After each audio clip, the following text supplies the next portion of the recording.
So we'll get back to the playoff matchup against Georgia. And I covered SEC football for 7 years, and I talk to SEC fans nearly every day. So I understand the mindset from most of them is that unless you beat an SEC team, you have yet to prove anything. And I think they've earned that. They have earned that. Here's the thing. The league is overrated, Mark. At the same time, it's worthy of all the accolades it gets. All right. I totally agree. Because there's this idea that like the 7th place team in the SEC is so much better than the 7th place team in every other league. And it's not. Okay. It's not. Take away Alabama's bowl record, and especially when they're playing in games they care about as opposed to when they don't. And the rest of the SEC's resume looks an awful lot like the rest of every other league. Well, Steve, do the same thing with Ohio State. That's my point. Okay. So the league is clearly the standard we all are, the rest of us are measured by, and has earned that and should be. At the same time, the amount of propaganda and media narrative that goes to perpetuating this, particularly since ESPN became the league's corporate partner, is nauseating and has overrated the league at the same time. But don't let that get in the way of the fact that they are the standard. So I don't think that's arrogance at all. I would agree with that. True and true. So, folks, I will be releasing at various times during the bowl season, putting some of these debates into context. And one will be the SEC versus the nation, and will be the SEC versus the Big Ten. So we'll put it into context. So that said, looking back at this matchup, Georgia, Michigan established as a sizable underdog at 8 points. Do you justify that? Do you think it's reasonable? I think the number's high, especially given you have to throw in, we have the largest fan base in America.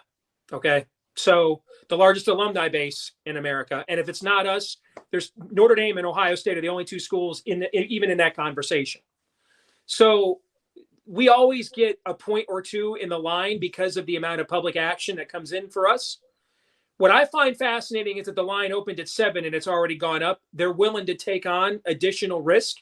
It reminded me of a couple of weeks ago when they were willing to take on, where everybody thought that Ohio State, myself included, was going to roll Michigan again. And they were fine taking all that Ohio State money that drove that number from 6.5 to 8. I think Georgia and Michigan are very, very similar. And I think they're similar in ways that Michigan and Iowa were similar, but Georgia just does a different level of recruiting than we do. However, we actually have competent quarterback play. Iowa's quarterback play is primordial ooze. We actually have, on any given down, athletes that can take you to the house with any kind of crease or angle.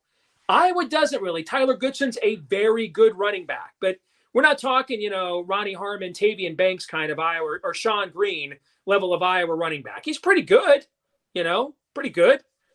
But we're not talking about a guy that can carry a team. They tried to do that this year and they couldn't do that. I mean, our 2 quarterbacks, one's a 5-star and the other guy's got a career 19-4 touchdown to interception ratio. So while I would give the edge to Georgia because just overall they recruit at a different level, we're now getting into rarefied air here. Okay, so I guess most of our guys are 2nd and 3rd and 4th round picks, and most of their guys are 1st, 2nd, and 3rd picks. I mean, there's not, there's a gap of talent between Michigan and Georgia, but it ain't like the gap of talent between Michigan and Iowa, and with a similar style. Also, I think that Georgia was able to get ahead of teams, and tell me who's the great rushing team in the SEC East? Kentucky? They went away from that this year. They're playing more of an air raid. Tennessee? No, not with Josh Heupel there. Who's the team that will stubbornly stick to a run game and force you physically to play them straight up? Michigan will do that to its own fault. I mean, Michigan is not giving up on the run game. It won't. It might have a game plan similar to Wisconsin where it threw more on 1st down than in any other game this year. But the idea that Michigan's still not going to run the ball against Georgia 40 times New Year's Eve, regardless of the score, that's happening, brother. And so let's see, maybe they'll dominate us. I don't know, but let's see what happens when another team says, hey, we're going to play with our identity. Our guys were 4- and 5-star recruits too. So we're going to punch you in the mouth for 3 hours and see if you can stand up to that. And I don't know that Georgia's played a team that adds both the physicality, but then the explosiveness of athletes we have. And I've been telling you that we have a lot of very explosive athletes. Just a lot of them are young. You know, the best days for this team from a talent perspective are actually in the next two classes. It may not end up being as good a team, who knows? But in terms of talent, the better players are actually in the freshman and sophomore classes. So, you know, Georgia's playing a walk-on quarterback, and he's okay, you know, but I don't know that he's any better than Cade McNamara is. I think this is a much closer matchup. I think it will be also both teams are going to come in here. And when you're playing in a playoff game and everybody's max lit, you're looking for any little edge. You know, Georgia's manhood's going to feel very challenged, and they're going to have that chip on the shoulder. But Michigan's going to hear for 3 weeks, Mark, that they don't belong here. They're not any good. And boy, that just plays right into the MO of where this team is more comfortable. And the other thing too, that tell me who Georgia has played, because maybe no one has. I don't know that anybody in college football has what we have.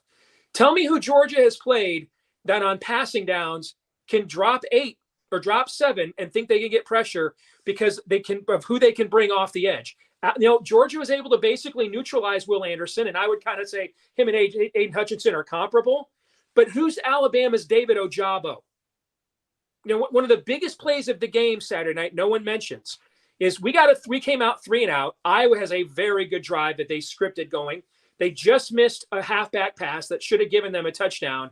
On the next play, Iowa has a pretty well-blocked play. Ojabo blows that thing up on the edge all by himself, leads to a longer field goal, which Iowa misses, and that was kind of the settle down moment for Michigan, and they pretty much dominated the game from there. So we're going to bring some things to the table that Georgia has not seen. This, from an explosion standpoint, this is not Michigan State or Notre Dame making the playoff. Those guys did not have Aiden Hutchinson, David Ojabos off the edge, Blake Corums, and you know, Donovan Edwards in the backfield to go with a hammer like a Hassan Haskins.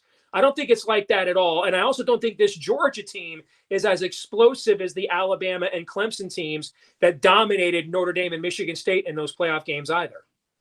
Those teams had Blake Corum wannabes, guys that came on campus with that kind of reputation, but they didn't prove it at the collegiate level and were not productive. I would say also that Clemson, in many aspects, is similar to Michigan. And of course, that was a 10-3 game. That was a 3-3 offensive stalemate, aside from a pick 6, although Clemson's offensive line isn't anywhere close to Michigan's offensive line. And though they have a physically more gifted quarterback, he makes a ton of mistakes and doesn't know where he's going with the ball. And so there's a difference between Cade and DJ there. The biggest worry I have in the game, Mark, is Michigan is not a team that has an obvious weakness. That doesn't mean it's elite everywhere, but it's competent to elite everywhere. But if there's one area where it's more competent than elite that I am concerned about, and I think you and I talked about this before the Ohio State game, Josh Ross is a downhill thumper. He's going to run 4.5 or something, 4.6 or something at the combine, which is really good for a middle linebacker. But like the short cone drills, lateral quickness, that ain't going to be his game. Okay. And the one thing I do worry about is the tight end there, Bowers, who's been phenomenal this year, and James Cook out of the backfield in space against our linebackers. Our best athletic linebackers are Nakai Hill-Green and Junior Colson, and those guys are redshirt freshmen and true freshmen. And so you can't. We need James Ross's leadership and savvy on the field.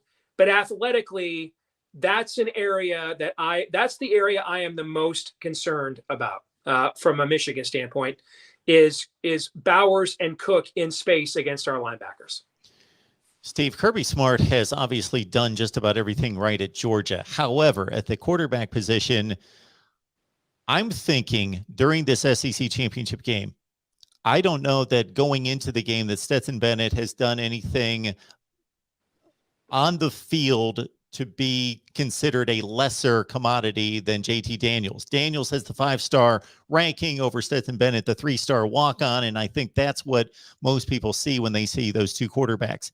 But once they get into the action, all Kirby Smart has to do is go back to the 2017 game against Alabama, the 2018 game against Alabama, and see that his mentor pulled the trigger when they needed a reset, they needed a spark, not Mm-hmm. necessarily that Stetson Bennett was the problem, but that they needed something, and it worked for his mentor twice. I don't know that he's got it in him and that he's handling this situation correctly. No, I agree with you on that. And now I don't know the internal chemistry of that team, and that the team just responds better to Stetson Bennett than it does to JT Daniels. This is a bit of a concern for me on on the Michigan side of things, is that I think JJ McCarthy has the kind of skill set that neutralizes a lot of Georgia's defensive strengths. And from a recruit, he was just a notch below Bryce Young. I think he, though, is faster than Bryce Young, and he's bigger than Bryce Young. And I think that the threat that he would add down to down, is it a pass? Is it a run? And I don't have to change looks at all. I can run formationally. I give you the same looks, and you just don't know what is coming. I think we'd have a higher ceiling with him than with Cade, but it's a tricky wicket, because Cade obviously is also one of the core leaders of the team, and so I'm somewhat sympathetic to Kirby Smart on that end, because he may face a similar thing. I mean, Bennett's been there for 5 years. Daniels transferred in. He's been hurt off and on, and Bennett's kind of been the constant there, and guys kind of rally around him. And so you're damned if you do and damned if you don't there, if you're Kirby Smart. The other thing too, though, is, yes, Jalen Hurts is a better runner than Tua Tagovailoa, but Tua ain't John Navarre statue back there either, right?